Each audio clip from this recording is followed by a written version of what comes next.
Parce qu'Anis Mbida, maintenant, il suffira juste de ramasser un de ses cheveux. C'est l'innovation du jour. Des portraits robots réalisés à partir d'un échantillon d'ADN. Une vraie révolution. Oui, et ça se passe en ce moment aux États-Unis, à Orlando, en Floride. La police fait circuler un portrait robot un peu spécial puisqu'il a été entièrement réalisé par un ordinateur, uniquement avec les traces ADN retrouvées sur la scène de crime. Alors, ça fait quelques années qu'on sait déterminer la couleur de la peau ou la couleur des yeux avec l'ADN. Mais là, les experts Orlando sont allés plus loin puisqu'ils arrivent à déduire la forme du visage, du nez, des yeux, des oreilles, du menton. On vous a mis la photo sur le hashtag E1matin.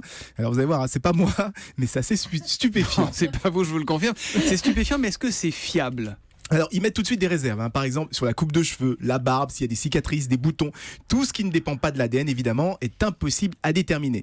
Mais pour tous les autres critères, hein, pour la plupart des autres critères, ils annoncent des probabilités qui dépassent les 90%.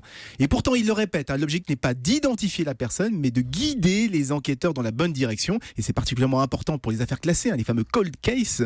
À Orlando, par exemple, c'était pour un meurtre qui a été commis il y a 15 ans. L'ADN retrouvé ne correspondait à personne de fiché, donc il compte sur le portrait robot génétique pour apporter un élément nouveau. Est-ce que c'est autorisé en France ? Officiellement non, mais la jurisprudence est en train de dire le contraire en ce moment, hein. La France considère que certaines portions de l'ADN sont comme si elles faisaient partie de la vie privée, donc on n'a pas le droit de les comparer et d'expérimenter dessus.